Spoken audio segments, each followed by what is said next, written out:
Hello friends, welcome back to my মোহাম্মায়াজাল channel.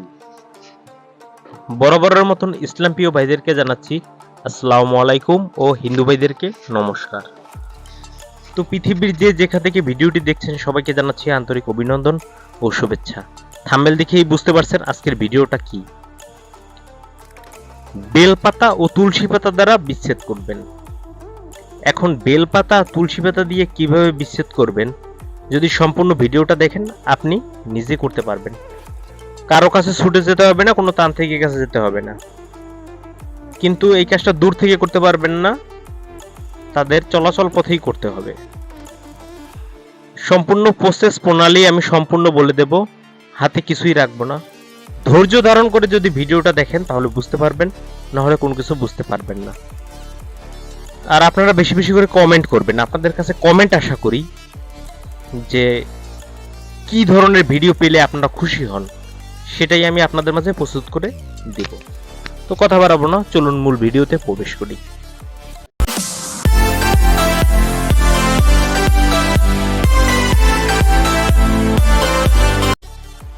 So friends, ফিরে আসলাম একটা ইন্টুর পর। এখন কথা হচ্ছে বেলপাতা আর তুলসী পাতা দিয়ে কিভাবে বিচ্ছেদ করবেন এবং কিবারে করতে হবে, সব কিছু ডিটেলসলি আমি বলে দিব। আপনি যে কোনো সোমবার, এটা কিন্তু সোমবার ছাড়া অন্য কোনো বারে করা যাবে না, বেল গাছ থেকে একটি পাতা নিবেন। বেল পাতা 3 পাতা বিশিষ্ট যে 3টা পাতা নিবেন। পাতাটা যখন তুলবেন, যখন গাছ থেকে ছিঁড়বেন আর কি, শ্বাস বন্ধ করে ছিঁড়বেন। আর তুলসী গাছ থেকে 3টি পাতা তুলবেন, তুলসী গাছ থেকে সেটাও শ্বাস বন্ধ করে 3টি পাতা তুলবেন। তারপরে বাড়িতে আপনি নিয়ে আসবেন। এই কাজটি আপনি যদি শ্মশানে বসে করেন বেশি ভালো, অথবা কবরস্থানে বসে করতে পারলে আরো ভালো। যদি সেটা না পারেন তাহলে আপনি বাড়িতে আঙিনায় বসে যে কোনো এক জায়গায় বসে আপনি করতে পারেন। ঘরের ভিতরে বসে করেন না, তাহলে তার প্রভাব নিজেদের ঘরের ভিতরে পড়তে পারে, নেগেটিভ এনার্জি প্রবেশ করে আপনাদের হয়তো বা কারো সমস্যা হতে পারে। তারপরে কি করবেন, একটা লাল জেল পেন নেবেন। জেল পেন নিয়ে এটা শুধু কিন্তু ছেলে আর মেয়ের মধ্যে বিচ্ছেদ করতে পারবেন, পুরুষ পুরুষের মধ্যে না, নারী নারীর মধ্যে না, নারী পুরুষের মধ্যে পড়তে পারবেন। এরপরে বলতেছি, যার মধ্যেই করেন না কেন, যে নারী পুরুষের মধ্যেই করে থাকেন না কেন, যে মেয়ে তার নামটা লিখবেন তুলসী পাতায়, 3টা তুলসী পাতায় তার নামটা লিখবেন এবং নিচে তার মায়ের নামটা লিখবেন। আর বেল পাতাটা যে নিবেন, সেই বেল পাতাটায় ওই 3টা পাতাই লিখবেন পুরুষ ব্যক্তির নাম এবং তার নিচে তার বাবার নামটা লিখবেন। আপনার কাজ এই পর্যন্তই। যখন করবেন তখন মুখে তিতা জাতীয় দ্রব্য মুখে রাখবেন, যেমন করলার পাতা রাখতে পারেন, চিরতা রাখতে পারেন, নিম পাতা রাখতে পারেন। এটা তেতো করে মুখটা, তারপরে তাদের কথা চেহারা স্মরণ করে যে ওদের মধ্যে বিচ্ছেদ হোক, এরকম একটা মনোভাবনা নিয়ে আপনি এরপরে করবেন কি, বেলপাতা তো 3টা, মানে 3টা পাতা হয় না এরকম, ওই 3টা পাতার উপরে এক একটা তুলসী পাতা এইভাবে এইভাবে লাগাই রাখবেন। 3টা পাতার সাথে ওই 3টি পাতার সাথে 3টি তুলসী পাতা লাগাই রাখবেন। এরপর ওই 3টি পাতা এমন ভাবে ভাঁজ করবেন, সুন্দর করে ভাঁজ করে রাখবেন।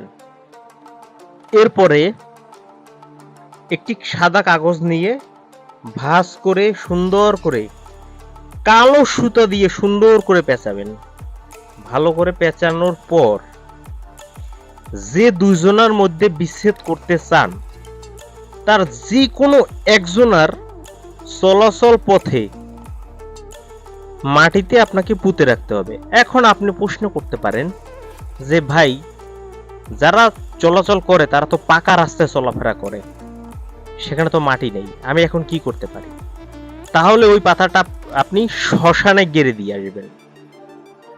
আর যদি মনে করেন যে তাদের চলাচল পথে পুঁততে পারেন তাহলে বেস্ট। চলাচল পথে যদি মনে করেন যে পাকা রাস্তা, তার পাশে যদি মাটি থাকে সেইখানে রাখবেন, মানে তাদের আশেপাশে থাকলেও চলবে, কোনো সমস্যা নেই। জাস্ট 72 ঘন্টা অপেক্ষা করবেন, 1 2 3 3টা দিন। 3 দিনের ভিতরে দুইজনের ভিতরে তুমুল আকারে ঝগড়া লাগবে। তবে হ্যাঁ, এই কাজটি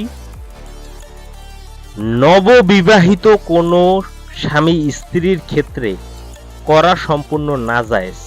কাজ তো হবেই না, হিতে বিপরীত হবে এবং আপনার ক্ষতিও হবে।